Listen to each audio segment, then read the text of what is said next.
નમસ્કાર મિત્રો, હું જયશ્રીબેન નિલેશ કુમાર વ્યાસ આઈડીડીએસ અંતર્ગત ખેડા જિલ્લાના નડિયાદ તાલુકામાં દિવ્યાંગજનોના શૈક્ષણિક અંગે કામગીરી બજાવું છું.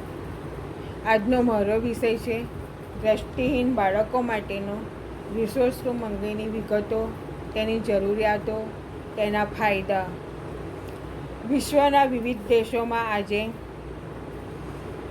શિક્ષણના વિવિધ પ્રતિરૂપ નમૂનાઓ સફળતાપૂર્વક વિકસાવવામાં આવ્યા છે, જેમાં મોટાભાગના નમૂનાઓ હોસ્ટેલની સગવડ અને પૂરેપૂરું અંતર્ગ્રથન બંનેના સંયોજનથી વિવિધ પ્રતિરૂપ નમૂનાઓ અમલ કરવામાં આવે છે, જેમાં અર્ધવિશેષ શાળાઓ, સાધન કેન્દ્ર, શિક્ષણ માટે વિશિષ્ટ શિક્ષકનો નમૂનો, પૂર્વ તૈયારી રૂપ શાળાઓ, વિશેષ શિક્ષણ કેન્દ્ર વગેરે જેવા નમૂનાઓ મુખ્ય છે. અમારા મોટાભાગના કક્ષ એટલે કે રિસોર્સ રૂમની જોગવાઈ જોવા મળે છે. સંકલિત શિક્ષણમાં વિકલાંગોના શિક્ષણ માટે રિસોર્સ રૂમ ખૂબ જ મહત્ત્વનું ભાગ ભજવે છે. આ સંશોધન કક્ષ વિશે અહીં આપણે થોડી વિશેષ ચર્ચા કરીશું.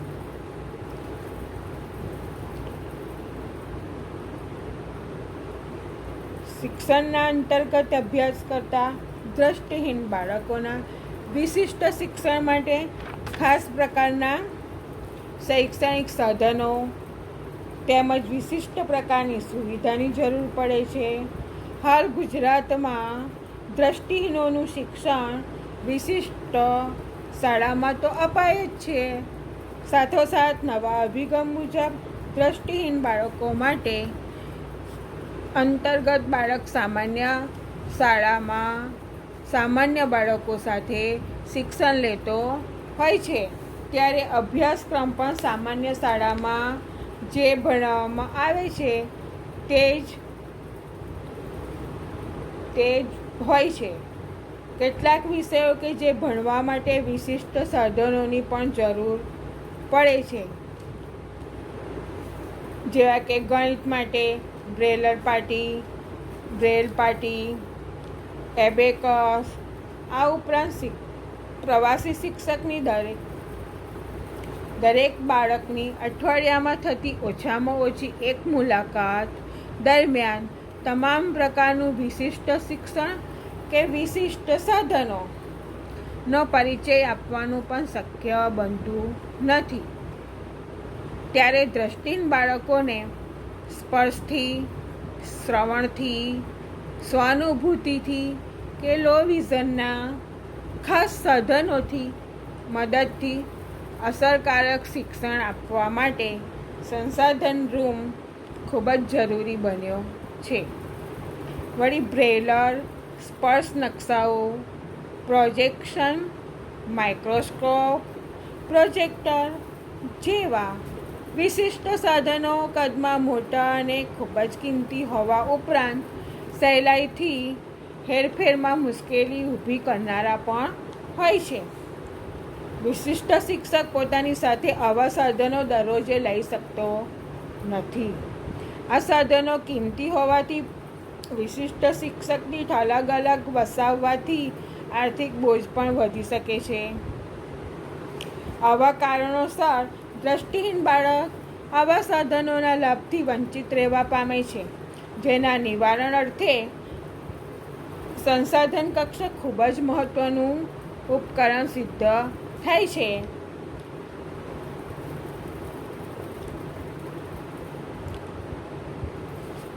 રિસોર્સ રૂમમાં અમુક બાબતો નિવાસી શાળાની ગરજ સારતું પણ હોય છે. સંસાધન કક્ષમાં મુલાકાતે આવતા બાળકો શિક્ષણની સાથોસાથ રમતગમત, સાંસ્કૃતિક કાર્યક્રમ, હસ્તકલાઓ જેવી ઇતર પ્રવૃત્તિઓનું માર્ગદર્શન પણ તથા જ્ઞાન પણ મેળવે છે. દ્રષ્ટિહીન બાળક અઠવાડિયાના 5 દિવસ પોતાની બ્રેલ કીટ જેવા મર્યાદિત સાધનોથી કામ કરતો હોય છે, ત્યારે રિસોર્સ રૂમ પર વધારાના વિશિષ્ટ સાધનોનો ઉપયોગ શક્ય બને છે. એબેકસ દાખલા તરીકે હોય, બ્રેલર હોય, ઉપસેલા નકશા હોય, ફળફળાદી શાકભાજી સ્પર્શ દ્વારા તેનું જ્ઞાન મેળવે. દ્રષ્ટિહીન બાળકને શાળાના શિક્ષણમાં પડતી મુશ્કેલીઓ ઊભી થતી સમસ્યાઓ વગેરેનું નિવારણ રિસોર્સ રૂમમાં પણ થઈ શકે છે. દ્રષ્ટિહીન બાળક માત્ર ઘરમાં કે ગામમાં જ ન રહેતા તે ગામની બહાર પણ નીકળી શકે છે. તે સ્કૂલમાં પણ આવી શકે છે, એકબીજા જોડે આદાન પ્રદાન કરી શકે છે. રિસોર્સ રૂમ પર પોતાના જેવા જ બાળકો સાથે હળીમળી શકે છે, જેના દ્વારા દ્રષ્ટિહીન બાળકને પોતાનો આત્મવિશ્વાસ વધે છે અને ગ્રહણ શક્તિનો પણ વિકાસ થાય છે.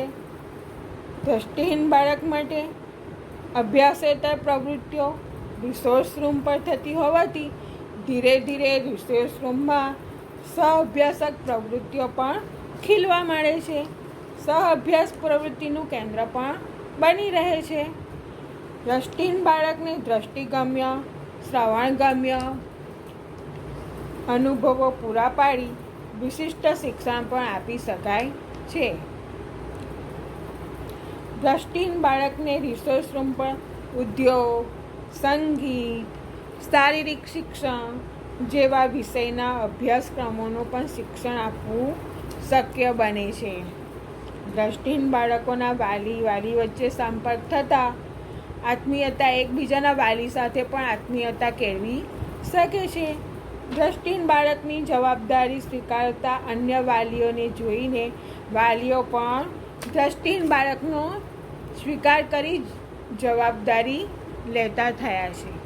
દ્રષ્ટિહીન બાળકની પ્રગતિ, શૈક્ષણિક વિકાસ વગેરેના સમાજમાં પ્રચાર પ્રસાર માટે મહત્ત્વનો ભાગ રિસોર્સ રૂમ ભજવે છે. રિસોર્સ રૂમ પર દ્રષ્ટિહીન બાળકો વચ્ચે વિવિધ સ્પર્ધાત્મક કાર્યક્રમો યોજાય તથા ઉદ્ઘાટન કે સમાપન સમારંભમાં જાણીતા સામાજિક કાર્યકરો, સેવાભાવી વ્યક્તિઓ, સંસ્થાઓ બોલાવી સમાજમાં દ્રષ્ટિહીનો પ્રત્યે જાગૃતિ પણ લાવી શકાય છે. દ્રષ્ટિહીનોમાં રહેલી શક્તિનો પરિચય સમાજને રિસોર્સ રૂમ દ્વારા પણ કરાવી શકાય છે.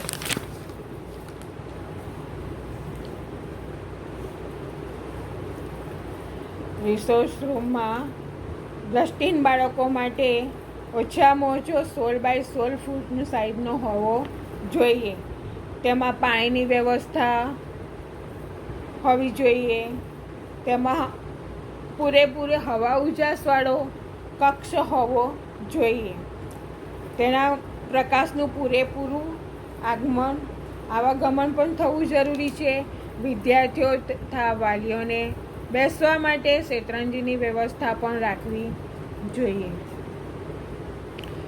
સંસાધન કક્ષની આસપાસ ગંદકી ન ફેલાય તેની પણ કાળજી રાખવી જોઈએ. દ્રષ્ટિહીન બાળકને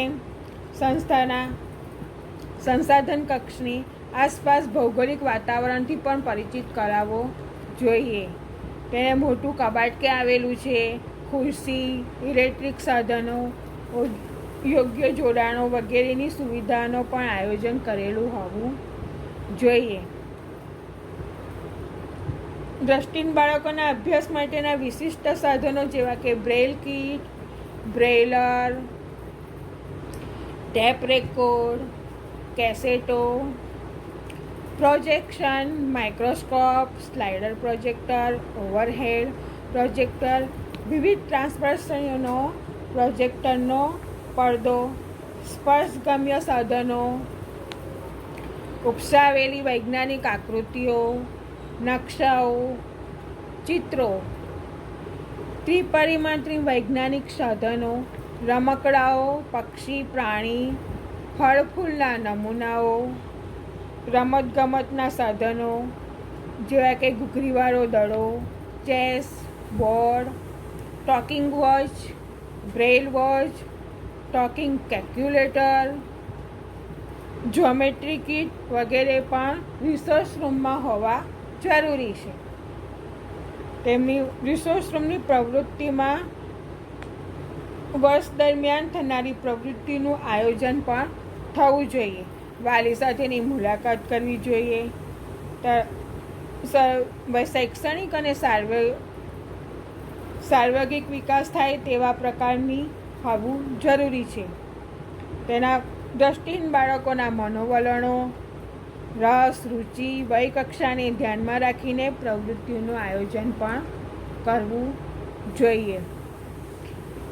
સ્પર્શ દ્વારા નકશા, નદીઓ, શહેરો ક્યાં આવેલું છે તેની પણ રિસોર્સમાં માહિતી આપવામાં આવે છે.